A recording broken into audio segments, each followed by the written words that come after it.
Hello friends, I am from Physics faculty of QLS Academy. Today we are going to learn about circuit diagram and Ohm's law. I am sure you'll enjoy learning. So let's start with our lesson today. So हमारा first topic है आज का circuit diagram. We know that electric circuit is comprises of a cell, a key, electric components, etc. connected together. It is often convenient to draw a systematic diagram in which different components are represented by different symbols. एक circuit में बहुत सारे अलग अलग components का एक proper symbol देकर अगर हम उसे ड्रॉ करेंगे तो वो ज़्यादा कन्वीनियंट होगा. Some of the symbols are given here. जैसे आप इस चार्ट में देख सकते हैं. सबसे पहले एक है इलेक्ट्रिक सेल का सिंबल. ये छोटा डंडा बड़ा डंडा जो आप बचपन से पढ़ते आ रहे हैं वो है इलेक्ट्रिक सेल का सिंबल. बैटरी और कॉम्बिनेशन ऑफ इलेक्ट्रिक सेल्स का सिमिलरली क्या होता है, यही सब छोटा डंडा बड़ा डंडा को एक साथ कंबाइन कर दो तो वो बैटरी बन जाती है. थर्ड में आप देख रहे होंगे प्लग की ओपन, जिसमें बीच में कुछ भी नहीं है, एंड प्लग की क्लोज में बीच में एक डॉट है. यह हमें डिफरेंस बताता है ओपन एंड क्लोज के बारे में.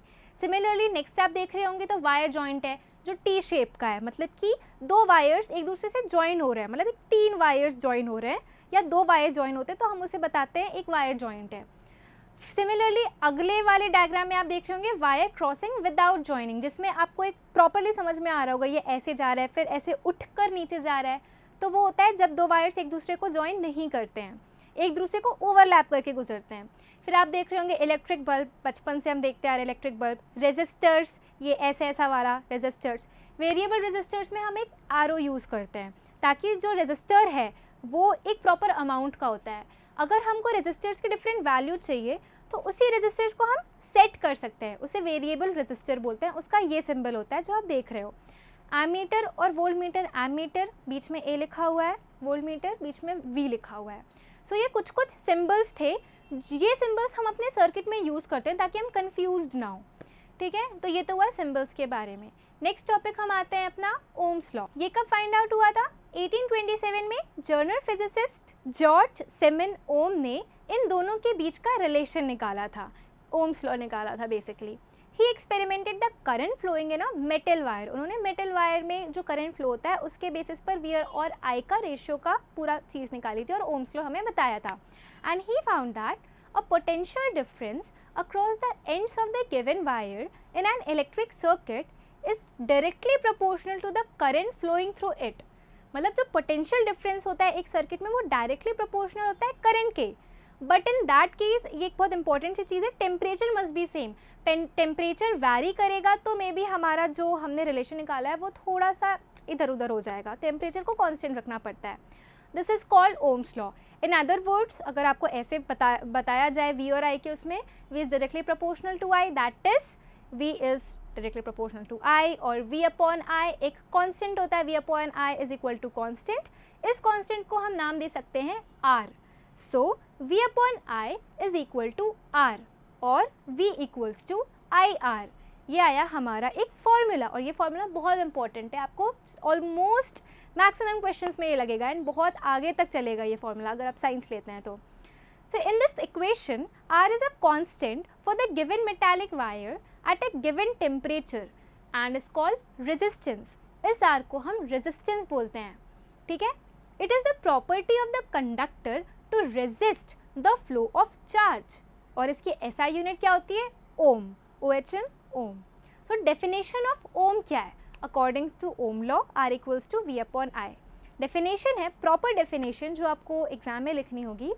If the potential difference across the 2 ends of a conductor is 1 volt and the current through it is 1 ampere, then resistance is equal to R and it is equal to 1 ohm. That is 1 ohm equal to 1 volt upon 1 ampere and I equals to V by R. ये हुई हमारी proper definition ओम की. तो Ohm's law जानने के लिए हम एक एक्टिविटी करते हैं. Set up a circuit as shown consisting of a nichrome wire XY of length 0.5 metre. 0.5 metre का एक नाइक्रोम वायर लेंगे, ठीक है, और उसे XY नाम दे देंगे, और उसमें एमीटर है, एक वोल्ट मीटर है और 4 सेल्स यूज़ करेंगे 1.5 वोल्ट्स के. ठीक है, अब नाइक्रोम क्या होता है? नाइक्रोम होता है अलॉय ऑफ निकल, क्रोमियम मैंगनीज और आयरनीज, ये सबका अलॉय होता है, ये सब मिलकर नाइक्रोम वायर बनता है। So first use only one cell as the source in the circuit.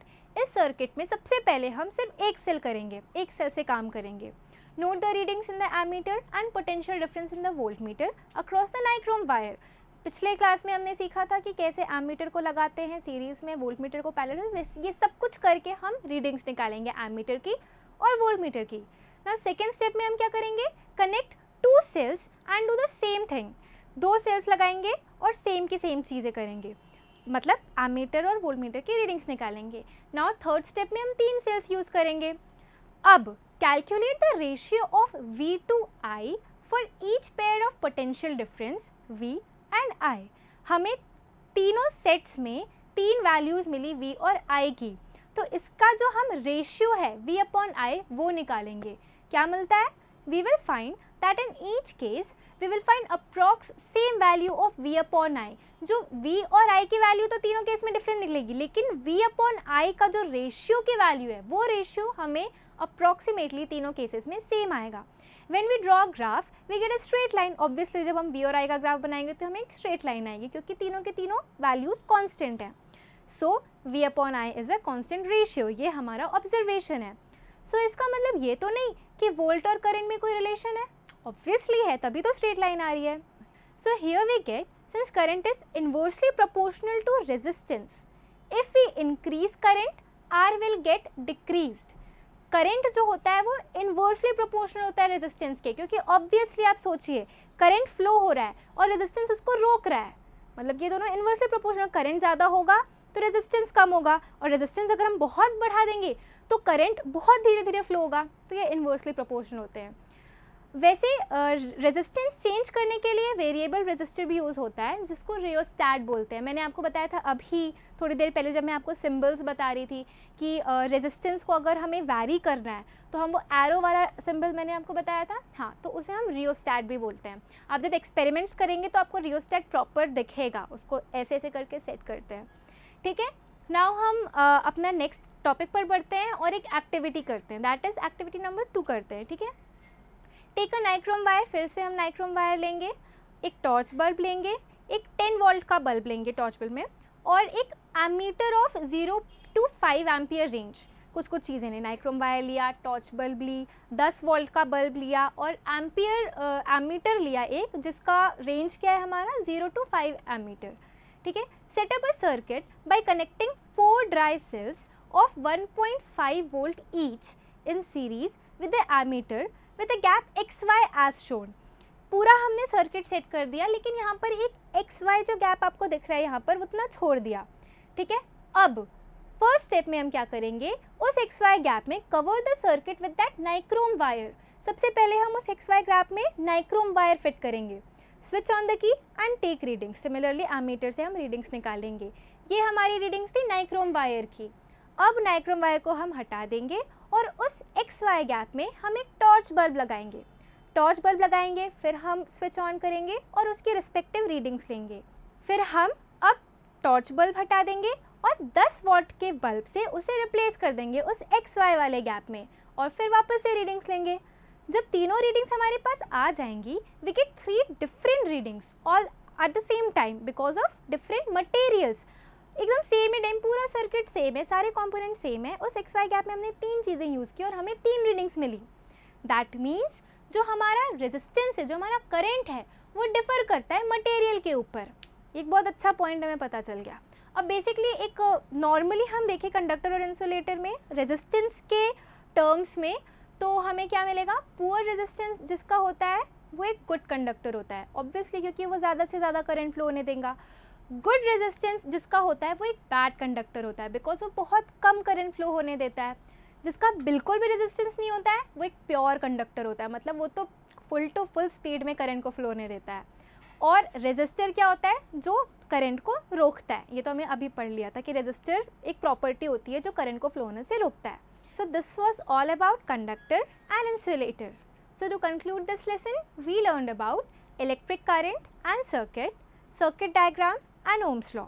Hope you all enjoyed today's learning. For any further information or you have any query, kindly go to the following link. Thank you.